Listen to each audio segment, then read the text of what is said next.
Бисмиллахир-рахманир-рахим. Алхамдулилlah, вассалату вассаламу аля расулилlah, амма ба'д. Ассаламу алейкум ва рахматуллахи ва баракатух. Бүгінгі сабағымыздың тақырыбы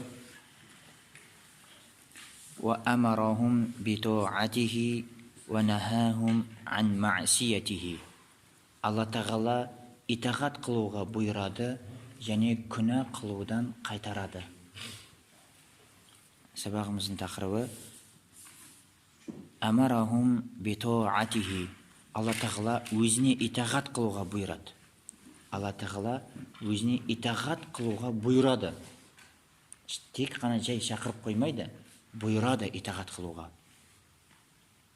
Ва нахахум ан ма'сиятихи. Және күнә істерден, харам күнә істерден тыйылуға да бұйырады. Былайша айтқанда, қылудан қайтарады Алла Тағала. Имам Тахауи рахимахулла Алла Тағаланың бұйрығы және Алла Тағаланың қайсы бір нәрседен қайтаруы ол үкім дейді. Былайша айтқанда, жақсы Алланың үкімдерін атқарғаның жақсы өзің үшін пайда, атқарсаң жәннатқа барасың деген сөзбен ғана шектелмейді. Бәлкім сол үкімді атқару ол үкім. Күнә іс қылмай қой, күнә іс қылсаң арты жаман болады, тозаққа барасың деп жай айтып жатқан жоқ, керісінше қылма деп бұйырып жатыр. Бұйрық күнә қылмау бұйрық, жақсы істі атқару ол да бұйрық. Ғұламалар Имам Тахауи рахимахулла Алла Тағаланың таухид мәселесі, Алла Тағаланың сифаттары, одан тағдыр мәселелері өткенбіз алдыңғы сабақтарда. Осы сабақтардан кейін осы бұйрық пенен қайтарудың тақырыбын бастады Имам Тахауи. Не үшін? Имам Ғазнауи рахимахулла айтты. Имам Тахауи рахимахулла осы тәртіппенен тақырыптарды зікір қылды. Не үшін? Себебі Алла Тағала мақлуқтарды, пенделерді бұйрық туралы айтты, таухид туралы, сипат туралы, тағдыр туралы, осының барлығын айтып жатыр. Не үшін? Алла Тағаланың үкімін атқаруға дайындап, күнә істерден қайтарылып тыйылуға дайындап жатыр. Сол үшін ғұламалар ең бірінші таухид мәселесін зікір қылады, ақида, бүкіл ақида кітаптарында. Одан кейін Алла Тағаланың сифаттары, кез келген ақида кітабын ашыңыз. Бірінші таухид оқисыз. Таухидтың ішінде көптеген тақырыптар бар. Одан кейін Алла Тағаланың сифаттары туралы тақырыптар келеді, соны оқисыз. Одан кейін тағдырлар туралы келеді, тақырыптар, соны оқисыз. Одан кейін болып Алланың үкімін атқару керек, күнәлерден тыйылу керек деген тақырып келеді. Осы тақырыптардан кейін, баптардан кейін. Неге? Себебі Алла Тағала осы тақырыптарды айту арқылы адамды дайындап жатыр. Ғұламалар да сол нәрсеге ишара беріп жатыр. Алла Тағала ең бірінші Құранда да имам мәселесін айтты, одан кейін өзінің ұлықтылығын айтады, тағдыр мәселесін айтады Құранда. Солардан кейін барып үкімдерін, бұйрықтарды бастайды. Адамды дайындау. Ең бірінші баптан бастап бұйрықтар басталса, кітаптың басынан бастап, немесе Құранның басының бірінші аяттарынан болса, үкім тыйылу туралы айтатын болса, адам қанша жерден ол бұйрық болса да атқаруға нәпсі де, иманы да дайын болмай, атқармай қою мүмкін. Сол үшін Алла Тағала бірінші адамды тәрбиеледі, ең бірінші тәрбие. Сосын барып Алла өзінің үкімін жүргізеді. Сол секілді ғұламаларда ақида кітабын жазған кезде оқушыны, осы кітаптан пайда алушы адамдарды да бірінші осы нәрсеге дайындайды. Сол үшін Құрандағы ең бірінші аят Алхамдулиллахи Раббил аламин. Ең бірінші тәрбиеден басталады. 30 пара қанша аяттар, қанша сүрелер бар болатын болса, барлығы не болады екен? Ең бірінші тәрбиеден басталады. Ар-Рахманир-Рахим. Одан кейін Алла өзінің сипатын баян қылып отыр. Содан кейін барып аяттардан кейін келесі сүрелерге келген кезде Содан кейін бір ұлық өзінің үкімдерін айтады. Енді намаз оқыңдар, зекет беріңдер, күнәстан, куфрдан, ширктен, бидағаттан сақтаныңдар деп Алла Тағала содан кейін баяды. Фатиханың ең бірінші аяты. Енді бірінші аяты Бисмиллахир-рахманир-рахим ба, әлде Әлхамдулиллахи раббил алемин ба, ғұламалардың тағасы бар. Қалай болғанда да Алла Тағала ең бірінші тәрбиемен бастап жатыр. Адамға ең бірінші тәрбие керек. Адамға ең бірінші тәрбие болмай тұрып, айтылған өсиет, бұйырылған үкім, қайтарылған іс бекер болады. Тәрбие болмайынша. Көптеген қазір өкінішке орай көріп жатырмыз, куәгер болып жатырмыз, қанша діндар адамдар тәрбие жоқ болғандықтан күнә іске барып жатыр.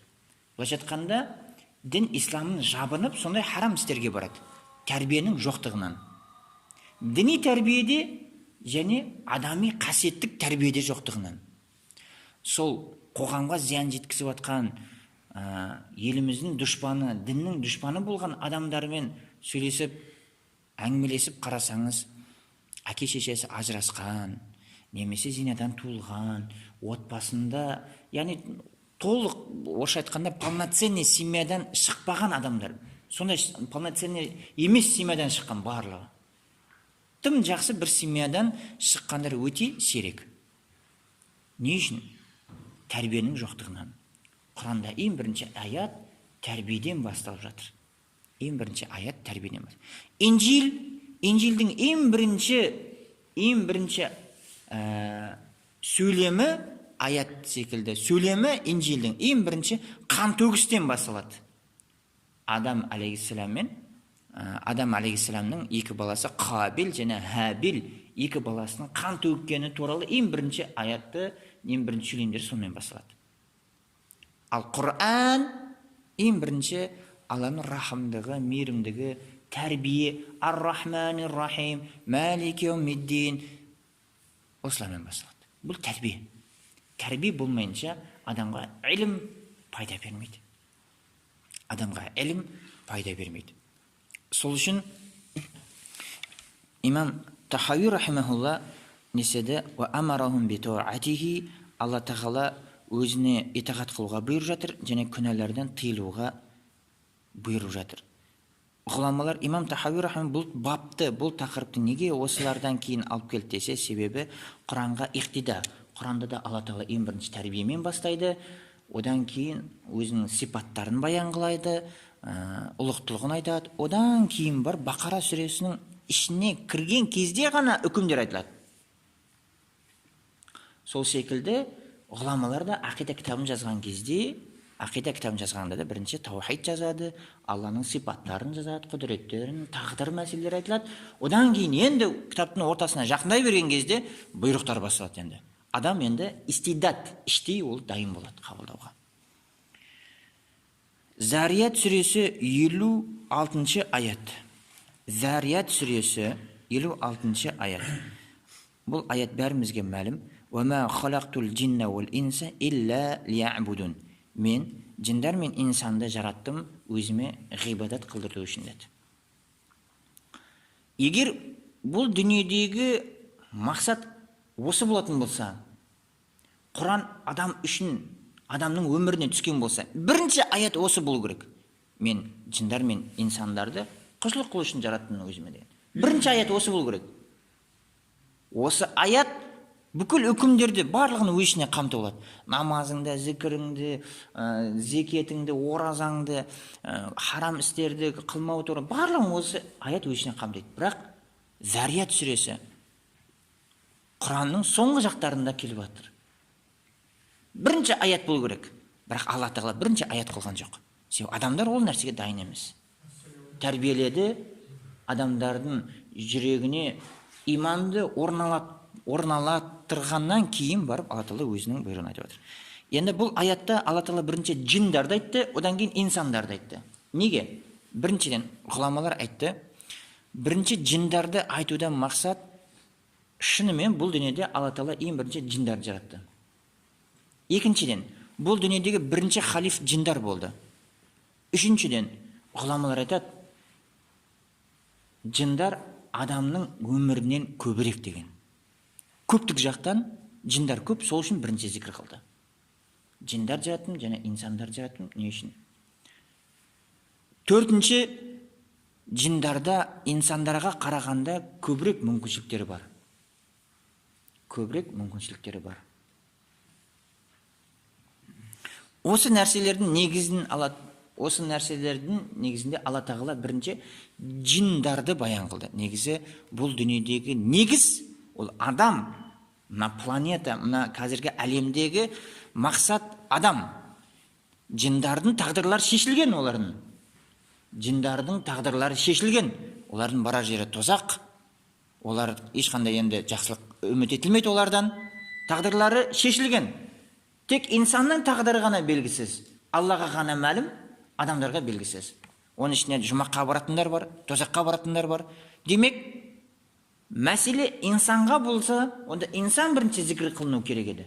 Бірақ Алла Тағала бірінші жаратылу жағынан бірінші жиндар болды, халифтік жақтан бірінші жиндар болды, көптік жақтан жиндар болды, өмір сүру жағынан көптік жиндар болды. Сол үшін Алла Тағала бірінші жиндарды зікір қылды, одан кейін инсан да зікір қылды. Аятта илля лиябудун, маған ғибадат қылу үшін еді. Бұны әрдайым айтып жүрміз. Бүкіл тәфсир ғұламалардың барлығы айтты. Алла Тағала жиндар мен инсандарды ғибадат үшін ғана емес, илля лиятаарафу, мені тану үшін еді. Тааруф. Алла Тағала жиндар мен инсанды жаратты не үшін? Алланы тану үшін. Егер мақсат ғибадат болатын болса, мақсатқа жеткен адам ол жеңіске жету керек. Білесіздер, жарыста финиш деген нәрсе болады. Соған жеткен адам болды, жеңіске жетті. Бірақ бүгін ғибадат қылып жүрген адамдар керісінше күнәс қылып отқанын көреміз. Керісінше артқа кетіп отқанын көреміз. Алланың кейде сондай разылығы емес, наразылығына душар болып отқанын көреміз. Мақсат ғибадат ғана емес. Мақсат ғибадатпен қоса Алланы тану. Ғибадат екі суреті бар. Екіге бөлінеді. Бірінші сыртқы бейне, екінші толықтай ой-ішіне қамтыған дейді ғұламалар. Сыртқы бейне оны мұнафиқта намаз оқи алады, мұсылманда намаз оқи алады, күнәһарда намаз оқи алады. Сыртқы бейне бойынша ғибадат. Ой-ішіне толық барлығын қамтыған ол имани менен Алланы жақын танып тұрып ғибадат қылу. Осы мақсат. Алланы жақын таныған, Алланы жақын білген адам ол харам іске, күнә іске бармайды. Сол үшін Құранда Алла Тағала айтты: "Инна салата танха анил фахшаи вал мункар." Намаз күнә, харам, ұятты істерден тосады. Бірақ бүгін тосып жатқан жоқ адамдар. Демек сіз намазды талапқа сай қылып жатқан жоқсыз деген сөз. Бір сахабалар пайғамбарымызға келіп айтты: "Я Расулалла, пәленше ұрлық қылады түнде. Күндіз бізбен намаз оқиды, түнде ұрлық қылады" деді. Пайғамбарымыз айтты: "Намаз оқи ма?" деді. "Иә" деді. "Дауху, онда тиіспеңдер. Бір күні ол ұрлығын тастайды" деді. Шыныменен біраз уақыттар өткеннен кейін ол адам ұрлығын тастады. Сол үшін намаз, Алланың бұйрықтары адамның жүрегіне Алланы тануменен кіретін болса, күнәлардан тыйылады. Мулхид, кафирлер бір күні Абу Ханифа рахимахуллаға келіп бір сұрақ қойды. Абу Ханифа рахимахуллаға келіп сұрады: "Фи ай санатин ваджатта раббак?" Қайсы уақытта сен Құдайыңды таптың деді. Қайсы уақытта сен Құдайды таптың деді. Былайша айтқанда, Құдай сен үшін қайсы уақыттан бастап бар дегенге келтіріп сұрады. Абу Ханифа рахимахулла айтты: Алла Тағала قبل التاريخ كان موجودا قبل التاريخ والأزمنة. Алла Тағала тарихтан және замандардан алдын бар еді.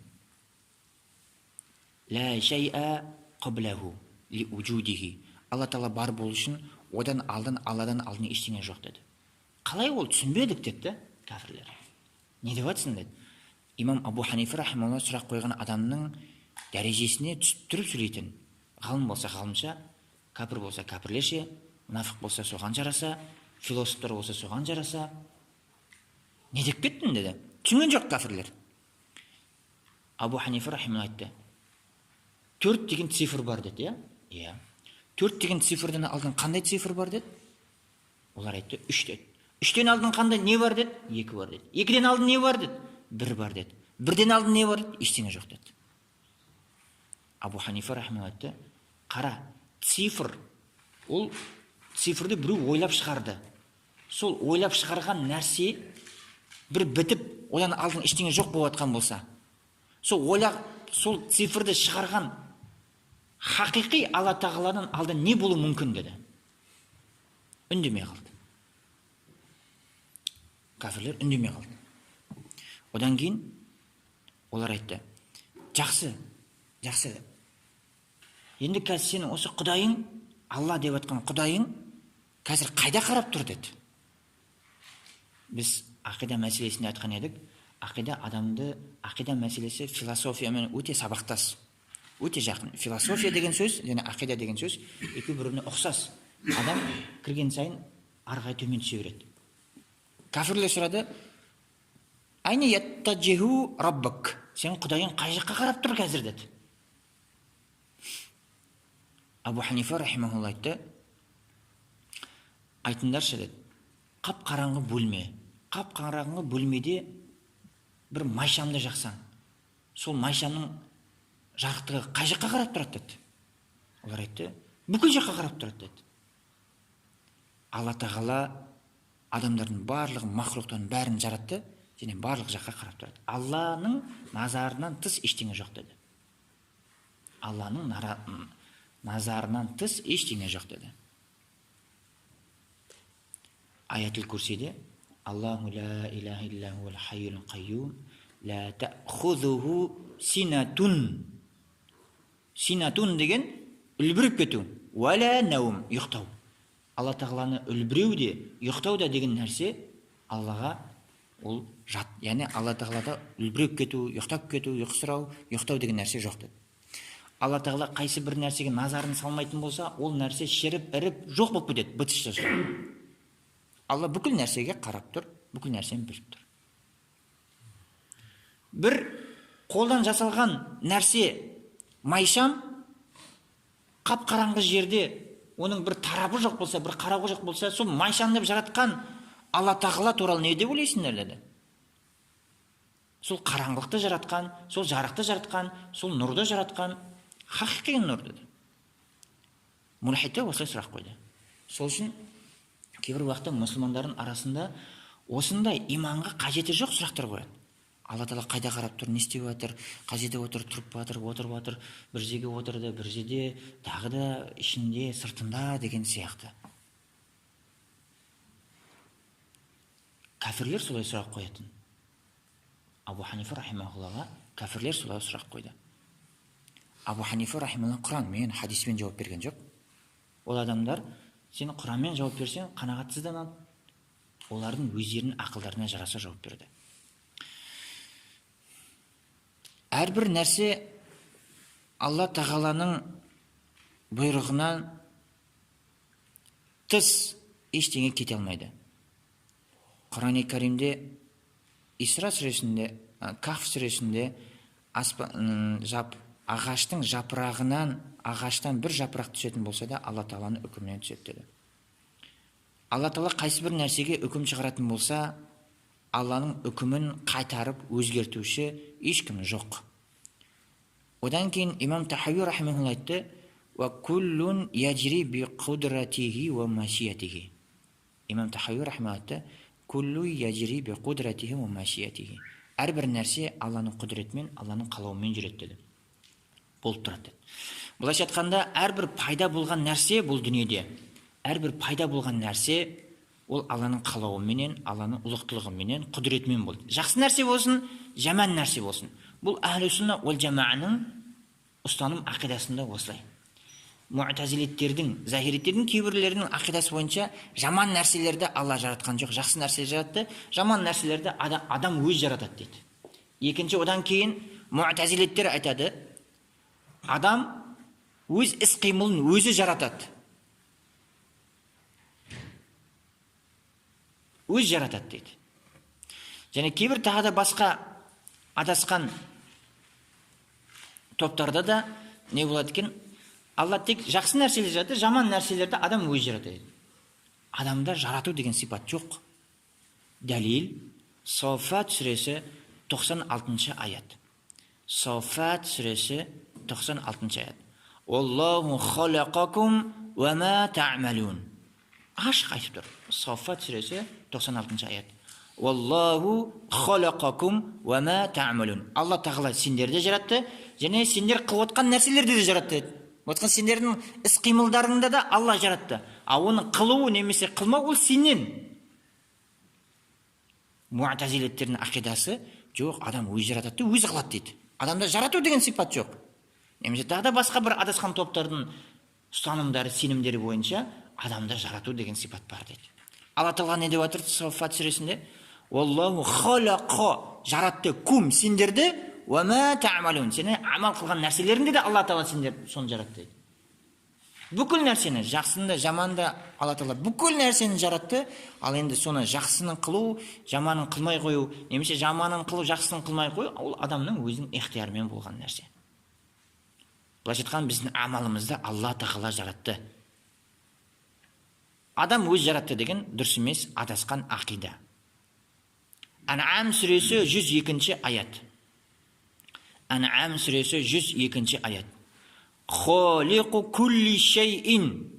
Алла тағала бүкіл нәрсені жаратты. Араб тілінде грамматикасында накира мa'рифа деген сөз бар. Шейин деген сөз алифламмен келсе, кейбір нәрселерді Алла жаратты деп аударылады. Егер алифлам жоқ болса, шейин. Холиқу кулли шейи болса, Алла кейбір нәрселерді жаратты. Холиқу кулли шейин алифлам жоқ болатын болса, онда бүкіл нәрсені Алла тағала жаратты. Дым қылған жоқ. Алла жаратпаған дым қалған жоқ. Бүкіл нәрсені Алла жаратты деген мағына жатыр. Ан'ам сүресі. Демек, жақсында, жаманда Алла тағала жаратты. Адамның амалында, ісінде, қимылында, сөзінде бүкіл нәрсені жаратты Алла. Ал енді соны қылу, қылмау ол адамның өзінен. Сол үшін Алла жаратты. Ниса сүресі 78 аят. Ниса сүресі 78 аят. Құл куллум мин индилла. Пайғамбарымызға үйретіп жатыр. Мұхаммад саллаллаху алейхи ва саллям, сен айт, куллун мин индилла. Бүкіл нәрсе, әлемде не нәрсе бар, жаны жоқ, бүкіл нәрсе мин индилла, Алланың тарапынан. Адамның тарапынан өзінен ештеңе жоқ. Тек ихтияр қылу, таңдау, кесіп қылу ғана адамның тарапынан бар. Жарату, пайда қылу деген нәрсе адамның тарапынан болмайды мақлұқтан. Сахих Муслимде Умар ибн Хаттаб радиаллаху анху айтты, риуаят етті. Сахих Муслимде Умар ибн Хаттаб радиаллаху анхудан риуаят. Хадис өте ұзын, қысқа бөлігін айтамыз. Умар ибн Хаттаб радиаллаху анхудан. Бұл хадисті Жибрил деп те айтады. Жибрилдің хадисі деп те айтады алейхиссалам. Умар ибн Хаттаб радиаллаху анхудан риуаят. Сахих Муслимде. Байнама нахну инда Расулиллахи саллаллаху алейхи ва саллям. Бірде біз пайғамбарымызбен бірге отыр едік дейді, топталып. Ифтала алейна раджулун шадиду бияди сияб. Бір уақытта бір адам келіп қалды, аппақ, ешқандай шаңда жоқ, үстінде тап-таза бір кісі келіп қалды дейді. Хадис арғы ұзын кете береді. Ол пайғамбарымыз алдына келеді, пайғамбардың алдына келіп тізесін бөгеді, тізеге болады, қолын тізесінің үстіне қояды. Бұл жерде шәкірт пен ұстаздың қандай мәміледе болу керек ара қатынасын Жибрил алейхиссалам пайғамбарымызға келіп көрсету арқылы үмметке үйретіп кетті. Сол жерлерде хадисте ол маңызды нәрсе емес болса да пайғамбарымызға келіп хадисте сол нәрсе зикір қылынды. Алдына келді, тізе бүкті, қолын тізесінің үстіне қойды, әдепті үйретіп жатыр. Ең бірінші Жибрил алейхиссалам пайғамбарымызға келіп бір үкімді айтудан алдын әдепті үйретті. Құрамда да бірінші осы нәрсе. Алхамдулиллахи раббил аламин. Бірінші тәрбие әдеп. Онсыз адам құлшылығынан да ләззат ала алмайды, ілімінен де рахат ала алмайды, жемісін де көре алмайды. Тәрбие әдепсіз болмайды. Сахих Муслимде Умар ибн Хаттаб радиаллаху анху риуаят еткен хадисте осылай дейді. Жибрил алейхиссалам келді, бірінші пайғамбарымызға келді. Осы нәрсе ашық қайта-қайта айтылады. Келді, тізе бүкті, өзінің алдын төмен ұстады, қолын тізесінің үстіне қойды, пайғамбардың тізесіне жақындатты. Одан кейін Жибрил алейхиссалам сұрады. Ахбирни анил иман. Иман туралы айтыңызшы деді. Иман туралы айтып беріңіз деді.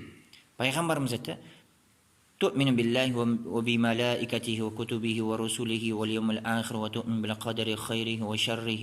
Хадис арға кете өтеді. Ихсан туралы басқа нәрсе тұрады. Сол кезде пайғамбарымыз не деді? Иман деген Аллаға иман сену, періштелеріне сену, кітаптарына сену, қиямет күнге сену, жақсылық жамандық тағдырға сену. Одан кейін арға ихсан айтып кетеді, одан кейін қияметтің белгісі басқасы. Амал жоқ. Хадисте имам Тахауи рахималла бұл хадисте не үшін алып келіп жатыр? Кейбір уақытта адамның тарабынан қосылған кейбір нәрселер болады. Ол да шариғатта тыйым салынған. Хадисте сахих, хадисте Умар ибн Хаттаб радиллаху анхудан Муслимнің риуаятында келді. Пайғамбарымыз иманның тарифін айтқан кезде иманды айтты, амалды зикір қылған жоқ. Амал қылу керек, ешкім жоққа шығармайды. Бірақ сабақтаспа. Екеуі бір-бірінсіз бола ма, бола алмай ма деген мәселеде ахлу сунна уәл жамаа екеуі бөлек-бөлек нәрсе дейді. Екеуі бөлек-бөлек нәрсе дейді. Сахи Муслимде пайғамбарымыз айтты. Пайғамбарымыз осы нәрсені айтқан кезде Аллаға сенуің, періштелерге, кітаптарға, қиямет күнге, тағдырға сенуің деген кезде Жибрил алейхиссалам садақта, дұрыс айттың деді. Умар радиллаху айтты, ажибна ан қаулихи, біз таңғалдық. Өзі сұрайды да, өзі дұрыс деп айтады. Әдетте сұраған адам білмеген болушы еді, бірақ бұл кісі өзі сұрап, өзі оны тастықтап, растап жатыр деп таңғалдық. Хадистің соңында сол адам кеткеннен кейін пайғамбарымыз Умар радиллаху анху Умар ибн Хаттаб радиллаху анхуға қарап айтты: "Я Умар, атадри ман хуа?" Білесің бе кім екен деді. Аллаху ва расулуху а'лам деді. Сахабалар бір нәрсені біліп тұрса да, одан да сіз айтыңыз деді. Алла және оны елші жақсырақ болады деді. Бұл әдеп. Әрбір нәрседе әдеп болмайынша сіздің үйренгеніңіз, білгеніңіз, жаттап алған нәрсеңіз біреуде пайда бермейді. Ақпарат, информация болып миыңызда жүре береді. Сол миыңызда сол Құран, хадис бола тұра, сіз харам қыла бересіз, ширк, куфр қыла бересіз, зинаға бара береді адамдар. Ол информация. Информация. Бірге бір қосу, екі деген нәрсе миыңда бар секілді, Құранда, аяттарда сондай болып тұрады сенде. Ешқандай орын жоқ оның. Оның дәрежесі жоқ. Умар радиллаху анху айтты, өзіңіз айтыңыз деді. Көп хадистерде Аллаху ва расулуху а'лам деп келеді. Пайғамбарымыз айтты: "Зака Жибрил атакум юаллимукум динакум." Ол Жибрил алейхиссалам. Ол келді сендерге дінді үйрету үшін деді. Демек, Жибрил алейхиссаламның пайғамбармен сөйлесуі ол екеуінің ортасындағы диалог ғана емес, ол үмметке тәлім беріп жатыр. Үмметке тәлім беріп жатыр. Ілім, ғылама, шәкірттің айырмасы, одан кейін шариғаттың шеңбері, одан тыс не істеу керек, не істемеу. Дінді үйрету үшін келді деді. Енді Жибрил алейхиссалам пайғамбардың өзіне келіп айтып кетсе де болатын еді. Бірақ Жибрил алейхиссалам соны іс жүзінде көрсетті, тәлім беріп жатыр. Басқа адамдарға сендер де осындай болыңдар деп тәлім беріп жатыр. Пайғамбарымыздың айтқан әрбір сөзін Жибрил алейхиссалам тасықтады. Сол үшін муътазилиттердің ақидасында Алла тағала амалды жаратқан жоқ, оны адам жаратты дейді. Ахлу сунна уәл жамааның ақидасында Алла жаратты дейміз. Адамды да, инсанды, махлуқтың барлығын, және олардың амалдарында Алла жаратты. Енді сол амалды қалай қылу, тастап қою или қылу, қылмау, ол адамнан, кәсібінен, өзінің. Бұл ахлу сунна уәл жамааның ақидасы. Имам Тахауи рахимахулла сол нәрсеге ишара қылды. Амал ол өзінше бір тақырып, иман өзінше бір тақырып. Адаспаңыздар. Алла тағала дұрыс ақидада болуға бәрімізге нәсіп еткен болсын. Өзіміздің тарапымыздан шариғатқа бірдеңе қосуды, немесе соған ұқсаған бір фитналарды мұсылмандардың арасына кіргізуден сақтаған болсын. Және дін дұшпандарынан Алла өзі бізді сақтасын. Ахира дa'вана анил хамдулиллахи раббил аламин. Ассаламу алейкум ва рахматуллахи